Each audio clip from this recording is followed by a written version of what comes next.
ከሴት ስጋ ነስቷል የሚል ጥቅስ የት ቦታ ላይ ነው ያሳየኝ? ቤቱም እንዲያው እኔ ማለት ነው። ያው ጥቅሱ በጣም ብዙ ጊዜ ተነግሯል። ዕብራውያን ምዕራፍ 2 ቁጥር 15 ጀምሮ ያለው የአብርሃምን ዘር ይዟል እንጂ የመላእክትን ዘር አይደለም የሚለው ያ ዘር ደግሞ የማርያም ሆኖ ይታወቃል የሚለውን ነው የተናገርኩት ነው እየጠየቅኩ ያለሁት። ከሴት ስጋ ነስቷል የሚል አለ ዕብራውያን ምዕራፍ 2 ላይ። ምዕራፍ 2 ላይ ያለው የአብርሃምን ዘር ይዟል እንጂ የያዘው የመላእክትን አይደለም ይላል እና የምጠይቅ ጥያቄ እኮ ነው። ከሴት ስጋ ነስቷል የሚል አለ ወይ? ለእኔ እሱ ነው። ምዕራፍ 2 ቁጥር 16 ለእኔ እንደዛ ነው።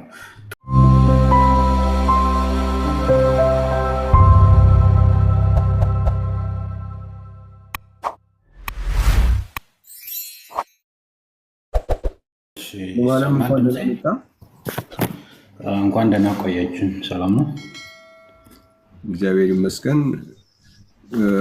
መጽሐፍ ቅዱስ ከሴት ስጋ ነስቷል ብለህ ታምናለህ? ክርስቶስ ያ ቅድምም እየተናገርን ነበረ፣ እንደዛ ነው ግን አልቀበልም ብለህኛል እና አሁን የመጣሁት ለጥያቄ ለመጠየቅ ነው፣ አንተ ባስተማርከው ላይ ማለት ነው። ከሴት ስጋ ነስቷል የሚል ጥቅስ የት ቦታ ላይ ነው ያሳየኝ? ቤቱም እንዲያው እኔ ማለት ነው። ያው ጥቅሱ በጣም ብዙ ጊዜ ተነግሯል። ዕብራውያን ምዕራፍ 2 ቁጥር 15 ጀምሮ ያለው የአብርሃምን ዘር ይዟል እንጂ የመላእክትን ዘር አይደለም የሚለው ያ ዘር ደግሞ የማርያም ሆኖ ይታወቃል የሚለውን ነው የተናገርኩት ነው እየጠየቅኩ ያለሁት። ከሴት ስጋ ነስቷል የሚል አለ ዕብራውያን ምዕራፍ 2 ላይ። ምዕራፍ 2 ላይ ያለው የአብርሃምን ዘር ይዟል እንጂ የያዘው የመላእክትን አይደለም ይላል እና የምጠይቅ ጥያቄ እኮ ነው። ከሴት ስጋ ነስቷል የሚል አለ ወይ? ለእኔ እሱ ነው። ምዕራፍ 2 ቁጥር 16 ለእኔ እንደዛ ነው። ትርጉሙ ለእኔ እንደዛ ነው። ለአንተ አይደለም። አሁን ለአንተ ለእኔ ሳይሆን መጽሐፉ ላይ ይላል ወይ? ከሴት ስጋ ነስቷል ይላል መጽሐፉ ላይ። ለተረዳው እንደዛ ነው፣ ላልተረዳው ግን አይልም። ጽሁፍ እኮ ነው የምናነበው። መረዳትማ የአንተና የኔ ነው። የተጻፈው ላይ ከሴት ስጋ እስቲ ላንብበው አንዴና እስኪ አንብብልኝ።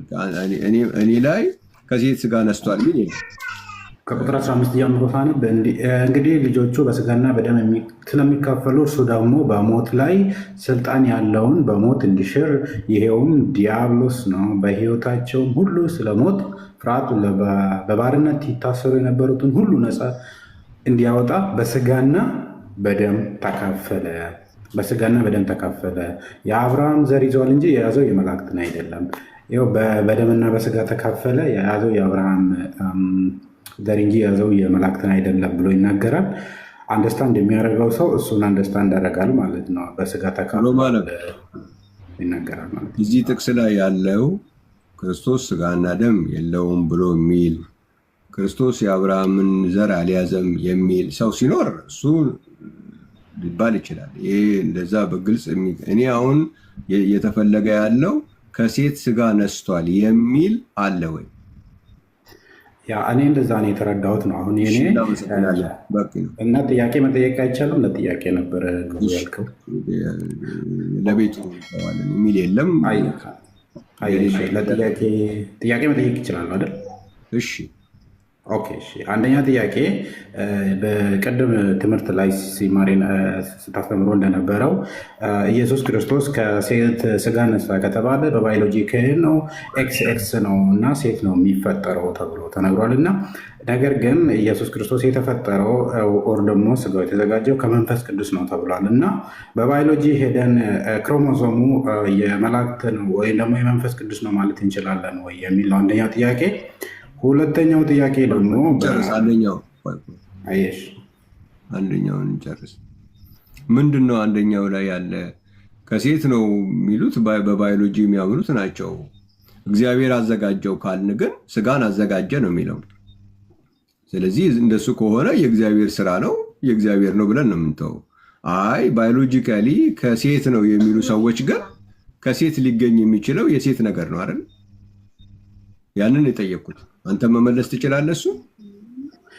ኦኬ። ስለዚህ ባዮሎጂካሊ ያለም የለም። ምክንያቱም ባዮሎጂካሊ ስናስብ ነው የተባለው እና እዚህ ጋር ሰዎች ሮማንም አንተ የዛ ሀሳብ ባለቤት ነኝ ካልክ ጥያቄውን ላቀርብልህ። አንተ ባዮሎጂካሊ ኢየሱስ ክርስቶስ ስጋውን ያገኘው ልክ እንደ ማንኛውም ሰው ከሴቷ ነው ከስጋዋ ነው ስጋውን የነሳው ከተባለ ከማርያም ሊያገኝ የሚችለው ሴት ናት አይደል? ማርያም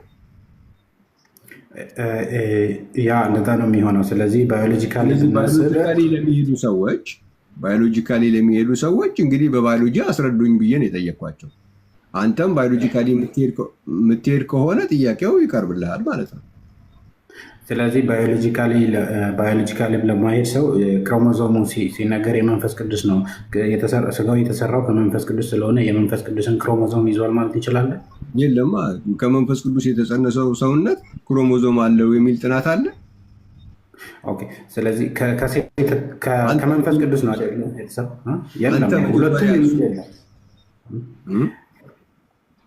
ሁለቱም የሚል የለም። ምክንያቱም ባዮሎጂካሊ ስናስበው ኤክስ ነው ምናምን የሚል የለም። ምክንያቱም እግዚአብሔር ከኤክስ እና በላይ ነው። አልገባኝም። አሁን አንተ እነሱን ተክተህ ነው ማውራት የምትፈልገው ወይስ አንተ እኔ አልልም ነው የምትለው? ነው እኔ ማለት የፈለግኩት ኤክስ ብለን መናገር በፍጹም አንችልም የሚለውን ነው። ስለዚህ ከኤክስ በላይ ነው። አሁን ትምህርት ውስጥ የምንገባው ኤክስ ራሱ ሳይኖር እንትን መፈጠር ይችላል። ኤክስ ሳይን ራሱ ሰው መፈጠር ይችላል። ከአፈር ራሱ መፈጠር ይችላል። ከስጋ ራሱ ሰው መፈጠር ይችላል። ስለዚህ ኤክስ ግዴታ ኤክስ መኖር አለበት ወይ ለሰው ለመፈጠር የሚለውን ነው። ሰው ለመሆን እንዴት ነው እንደዛ የሚሆነው? አንተ ባዮሎጂካሊ ብንሄድ አዳም ኤክስ የለውም፣ ኤክስ ዋይ የለውም። የአዳም ባዮሎጂካል ነው እንዴ? ስለዚህ የኢየሱስ ክርስቶስ መወለድ እየዘለልክብኝ አትሄድ፣ ጊዜን አታባክን። የአዳም ባዮሎጂካል ነው ወይ? አዳምን የፈጠረው አምላክ ነው። ስለዚህ ማውራት አንችልማ። የአዳም ባዮሎጂካል ነው ወይ ነው ያልኩህ። አይደለም አምላክ። ስለዚህ ባዮሎጂካል ካልሆነ የአዳምን ልታነሳ አትችልማ።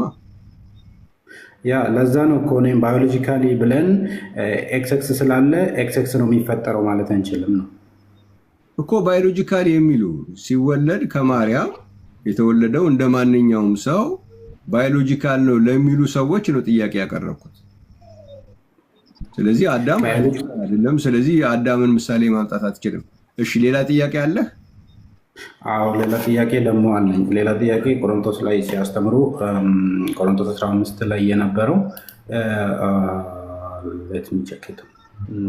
አንደኛ ቆሮንቶስ ምዕራፍ 15 ላይ ሲነገር የነበረው ምዕራፍ 15 ቁጥር 47 ላይ የነበረው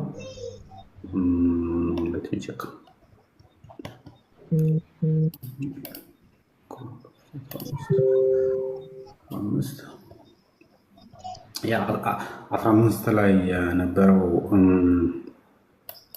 ፊተኛው ሰው መሬታዊ፣ ሁለተኛው ሰው ደግሞ ከሰማይ ነው የሚል ሊትራሊ ስለ ስጋ ነው የሚወራው ብለውኝ ነበረ እና ብለው ሲያስተምሩ ነበር። የፊተኛው ሰው መሬታዊ ስሪቱ ከመሬታዊ ሊትራሊ ስለ ስጋ ነው። ሁለተኛውም ደግሞ ሊትራሊ ስለ ስጋ ነው ከሰማይ የተባለው ተብሏል እና ቁጥር 48 ላይ መሬታዊ የሆኑት መሬታዊ እንደሆነ መሬታዊያን የሆኑት ደግሞ እንዲሁ ናቸው ብለው እነዚህ ሊትራሊ መሬታዊያን የሆኑት እነማን ናቸው? እንደገና ደግሞ ሊትራሊ ሰማያዊ እንደሆነ እሱ ሰማያዊ እንደሆነ ሊትራሊ ደግሞ ሰማያዊያን የሆኑት እነማን ናቸው የሚል ጥያቄ ነበረ። ሁለተኛው ጥያቄ የፊተኛው ሰው ያው ነፍስ ሆነ ሲለን ማን ነው?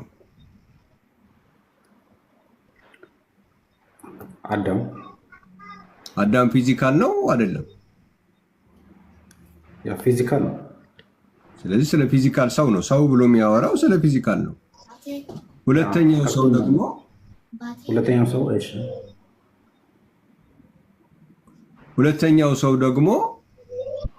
ሁለተኛው ሰው ደግሞ ህይወትን የሚሰጥ የሆነው ማን ነው?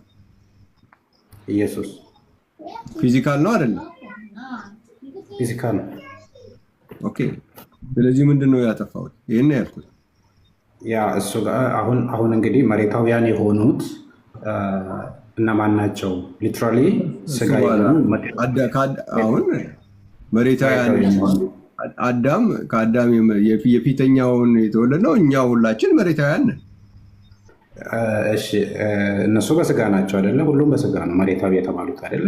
ሊትራሊ ስጋ ነው። አዎ አዎ። እሺ ሰማያዊ እንደሆነ ደግሞ ሰማያውያን የሆኑት እነማን ናቸው? ይህ ሰማያዊ ልክ እነኚህ መሬታዊ የሚሆኑት መሬታዊውን ምን ስላደረጉት ነው የሚለው። መሬታዊ ሰማያዊ እንደሆነ ሰማያዊያን የሆኑት ደግሞ እንዲሁ ናቸው ይላል። ኦልሬዲ የሆኑት ይላል እና እነማን ናቸው የሚለው ምን ስላደረጉ ነው? መሬታውያን የሆኑት ምን ስላደረጉ ነው የሚለው። ስለ ስጋ ነው አሁን እያተወራ ሊትራሊ መሬታውያን የተጻፈውን አሁን የኔና አንተን ትተነው የተጻፈው ምን ይላል?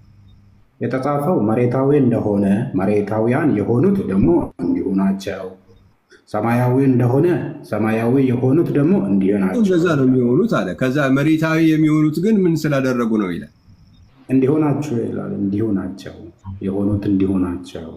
አንብበው እንጂ ለምን አታነበውም? እሺ እኔ ላንብብልህ አንተ ካልፈለግከው። ይኸው 48 እያነበብኩ ሰማያዊ እንደሆነ ሰማያዊያን ካለ በኋላ የዚያን የመሬታዊውን መልክ እንደለበስን አይልም? ያ እንለብሳለን ይላል። አሁን የመሬታዊውን ምን አድርገናል? ኦልሬዲ ለብሰናል። ኦኬ። የሰማያዊውን መልክ ደግሞ ምን እናደርጋለን? እንለብሳለን። ስለዚህ ይሄ የመሬታዊውን የለበስን መሬታውያን ነን። የሰማያዊውን መልክ ደግሞ ስንለብስ ደግሞ ሰማያውያን ነን ማለት ነው።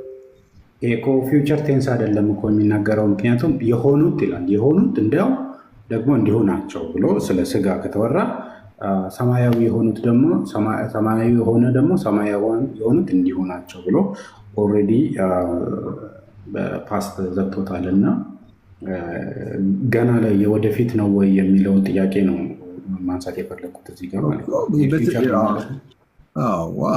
አሁን እኮ ምንድነው የሚሆነው? ትንሣኤ ነው እኮ እዚህ ጋር የምናወራው። እኛ ይህንን የምናገኘው መቼ ነው የሚለው ቀጥለውና አንብበው። ኦኬ ትንሣኤ ከሆነ ስለ ስጋ አይሆንም ማለት ነው። ስለ ስጋ አይሆንም ማለት ነው። ትንሣኤ ከሆነ አይደለም፣ ስለ ሞት ከሞት ስለመነሳት ነው። ትንሣኤ ስጋ የለም እንዴ?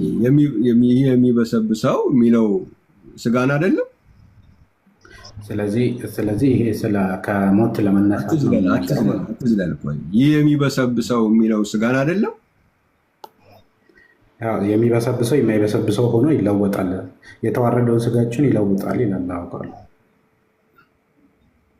እሺ በቃ የጠየቅኩ ይህ የሚበሰብሰው የሚለው ስጋን አይደለም ወይ የሚያመለክተው? ስጋ ነው አልኩኝ እኮ። ኦኬ። ስለዚህ ትንሣኤ ላይ ትንሣኤ ጋር ስጋ የለም አይባልማ። ትንሣኤ የሚባል እኮ ይህ የሚበሰብሰው ምን ይለብሳል? የማይበሰብሰው። ስለዚህ ወደፊት ነው ማለት ነው ሰማያዊ የምንሆነው ብሎ ለመናገር ፈልጎ ነው። ቁጥር 48 እኛ አሁን የምናምነው ከእምነት አንጻር አሁን ሆኗል ብለን ነው የምታምነው። አሁን መጽሐፍ ቅዱሳችን ክርስቶስን መቼ ለብሳችሁታል ነው የሚለው።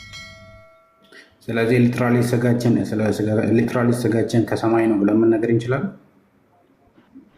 ክርስቶስን ለብሳችሁታል ሲለን በምንድን ነው ለብሳችሁታል የሚለን? አሁን ለብሳችሁታል አዲስ ሰው ሆናችሁ ማንም ቢሆን በክርስቶስ አዲስ ፍጥረት ነው፣ አሮጌው ነገር አልፈዋል ይላል እና ስለዚህ እንደሱ አይደለማ። እሱ አንድ ጥቅስ ብቻ እኮ ነው። አሁን እኔ የጠየኩህ ክርስቶስን ስለመልበስ ሲያወራ መጽሐፍ ቅዱስ ክርስቶስን ለብሳችሁታል ሲለን በምንድን ነው የለበስ ነው? እዚህ ጋር አልገባኝም። ምክንያቱም እዚህ ጋር በስጋ በሰማያዊ ስጋ ነው የለበስነው ብዬ መናገር አልችልም። ምክንያቱም አሁን ምክንያቱም የክርስቶስ ስጋ ከሰማይ ነው ከተባለ ማለት ነው። ያለ ገላትያ መጽሐፍ ላይ ጥቅሱን እኮ ነው ምን ይላል ጥቅሱ? ለብሰነዋል ስንል በምንድን ነው የለበስን ስንል በዚህ ነው የለበስነው ማለት መቻል አለብን። ትለብሳላችሁ አይደለም እኮ የሚለው ለብሳችሁታል አይደለም የሚለው በምን ፊዚካሊ ስለ ስጋ ከተወራ ፊዚካሊ መሆን ያለበት። ይሄ ስለ ስጋ ነው ያወራል ከተባለ ማለት ነው።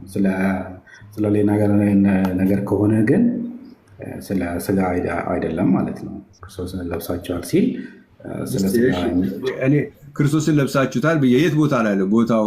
ክርስቶስን ለብሳችሁታል የሚለው የት ነው ያለው? ቼክ ላድርገው። እሱን ቼክ እስከማደርግ ድረስ ሶስተኛ ጥያቄ አለኝ። አይ ቆይ ሌላ እድል ልስጥና ደግሞ እንደገና ጠራሃለሁ እንጂ ሌሎች ደግሞ እድል ሰጥቼ ትመለሳለህ። ግን ይህንን ነገር እየትላሉ